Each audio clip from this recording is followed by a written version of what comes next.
Hello dear student, I am Poonam from Poonam Aswal classes. So today's we are discuss the question answer of chapter 5, The Happy Prince. Now question number 1 is, why do the courtiers call the prince the happy prince? Is he really happy? What does he see all around him? यानी जो कॉटियर्स थे Prince के, जो सैनिक लोग थे जो Prince का काम करते थे, वो उसको हैप्पी प्रिंस क्यों बोलते थे और क्या वो सच्ची में हैप्पी था और हैप्पी प्रिंस ने अपने चारों तरफ क्या क्या देखा? तो answer is the कॉटियर call the Prince happy Prince. कॉटियर्स Prince को क्या बोलते थे? हैप्पी प्रिंस बोलते थे। क्यों बोलते थे? क्योंकि वो because the Prince leave luxurious life, क्योंकि जो प्रिंस था वो कैसी लाइफ जीता था? लग्जीरियस लाइफ जीता था। He never felt the sorrows and the suffering of life. उसने अपनी ज़िंदगी में कभी भी ये सॉरो मीन्स उदासी देखी ही नहीं थी। But now he see sorrowful and miserable life of people all around. Sorrowful means उदास और मिसरेबल मीन्स दुखी। बट अब जब वो मर चुका है और वो अपने चारों तरफ देख रहा है, क्या देख रहा है कि ज़िंदगी क्या है? बहुत उदास फूल है, मिसरेबल है। किसकी? और दूसरे लोगों की। कौन देख रहा है? हैप्पी प्रिंस देख रहा है। Now question number 2 is, why does the happy prince send a ruby for the seamstress? What does the swallow do in the seamstress house? यानी जो राजकुमार था वो seamstress के पास क्यों एक रूबी भेजता है और उसके घर में यानी किसके घर में? सीमस्ट्रेस के घर में स्वेलो क्या करता है? सीमस्ट्रेस मीन्स होता है दर्जिन। जो महिला कपड़ों सिलने का काम करते हैं उसको इंग्लिश में सीमस्ट्रेस बोलते हैं। तो स्वेलो उसके घर में क्या करता है? सीमस्ट्रेस के घर में। तो answer is the happy Prince send a ruby for the seamstress. तो जो हैप्पी प्रिंस था उसने दर्जिन के घर में क्या भेजा? एक रूबी भेजा। इंग्लिश में रूबी ही बोलते हैं और हिंदी में उसको नीलमणि बोलते हैं। क्यों? Because the seamstress was tired of overworking. क्योंकि जो दर्जिन थी वो ओवरवर्किंग यानी बहुत ज़्यादा काम कर रही थी तो थक चुकी थी। Her little boy was lying sick. उसका एक छोटा सा बच्चा था जो कि बहुत ज़्यादा बीमार था। ही हैड अ फीवर, जिसको क्या हो रखा था? फीवर हो रखा था। And was asking for an orange, और वो अपनी मम्मी से क्या मांग रहा था? ऑरेंज मांग रहा था, संतरा मांग रहा था। But the mother was greed, मगर उसकी मम्मी बहुत ज़्यादा उदास थी। So the happy prince sent a ruby for her. इसीलिए ये हैप्पी प्रिंस ने स्वेलो के हाथों उनके लिए क्या भिजवाया? रूबी भिजवाया। The swallow flew to her with the ruby. Swallow उस रूबी को लेकर उड़ता है और कहाँ जाता है? उस सीमस्ट्रेस के पास जाता है। He put it on the table. वो उस रूबी को कहाँ रख देता है? टेबल पे रख देता है जहाँ सीमस्ट्रेस का घर होता है।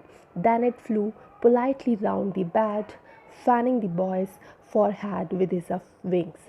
फिर स्वेलो क्या करता है? स्वेलो आराम से धीरे से उस बेड में जाता है जिस बेड में सीमस्ट्रेस का बेटा बीमार हो रखा है, जहाँ उसको फीवर हो रखा है। वहाँ पे जाके वो उस बच्चे के फॉरहेड में अपने पंख से हवा करता है। तो ये काम स्वेलो करता है उसके घर पे। Now question number 3 is, for whom does the prince send the sapphire and why? यानी जो हैप्पी प्रिंस था, हैप्पी प्रिंस ने किसके लिए सैफायर भेजा और क्यों भेजा? Answer is a playwright has to finish a play for the director of the theatre. यानी जो प्ले राइट था, जो प्ले लिख रहा था, किसके लिए प्ले लिख रहा था? डायरेक्टर के लिए प्ले लिख रहा था, जो कि उनको थिएटर में करना था। वो प्ले वो उसको फिनिश करने की कोशिश कर रहा था। But it is so cold that he can not finish the play.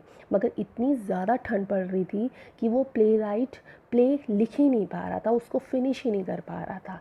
There is not fire in the garret. यानी प्ले राइट के बगल में ही एक गैरेट था, मतलब जिस पे आग लगाई जा सकती है और वो अपने कमरे को गर्म कर सकता है, एक चिमनी टाइप का। उसमें आग ही नहीं थी। He has fainted. उस प्ले राइट को वो कैसा महसूस हो रहा था? वो फेंट कर रहा था, यानी वो उसको बेहोशी आ रही थी। The prince see him. Prince ने उसको देखा। किसको? प्ले राइट को देखा. He send a sapphire to the young playwright. उसने सैफायर भेजा उस जवान प्ले राइट के लिए. The swallow flies and give it to him. तो स्वेलो उड़ता है और वो किसको दे देता है, वो प्ले राइट को वो सैफायर दे देता है. Now, question number 4 is, what does the swallow see when it flies over the city? जब swallow शहर के ऊपर से उड़ता है तो वो क्या देखता है? Answer is, when swallow flies over the city, जब swallow शहर के ऊपर उड़ रहा होता है, it see the people, वो लोगों को देखता है, making merry in their beautiful house, जो कि उन लोगों के घर में क्या हो रही है, शादी हो रही है और वो अपने सुंदर सुंदर घर में है. And the beggar sitting at the gate, और जो भिखारी लोग हैं वो उनके गेट में बैठे हैं. ये कौन देखता है? स्वैलो देखता है जब वो शहर के ऊपर उड़ रहा होता है. Now question number 5 is, why does the swallow not leave the prince and go to Egypt? जो swallow है वो राजकुमार को क्यों नहीं छोड़ता है और वो इजिप्ट क्यों नहीं जाता है? Answer is, the swallow loved the prince. swallow Prince को बहुत प्यार करता था. he carried out his order to help the needy. वो स्वैलो हैप्पी प्रिंस की सारी ऑर्डर मानता था और उसको जो जो ज़रूरत होती थी वो उसको पूरा करता था, उसकी हेल्प करता था. Finally he grew colder and died there. Finally क्या होता है, बहुत ज़्यादा ठंड पड़ती है और वो मर जाता है. इसलिए वो उसको छोड़ के नहीं जाता है और कहाँ नहीं जाता है, मिस्र नहीं जाता है, यानी इजिप्ट नहीं जाता. Last question is, What are the precious things mentioned in this story? Why are they precious? कीमती वस्तुएं कौन सी है और वो कीमती क्यों है? The answer is, the two precious things mentioned in this story are, दो कीमती वस्तुएं हैं इस स्टोरी में. कौन सी? The swallow and the leaden heart of the happy prince. यानी एक तो है swallow और दूसरा हैप्पी प्रिंस का दिल, जो कि किसका बना था? लेडन.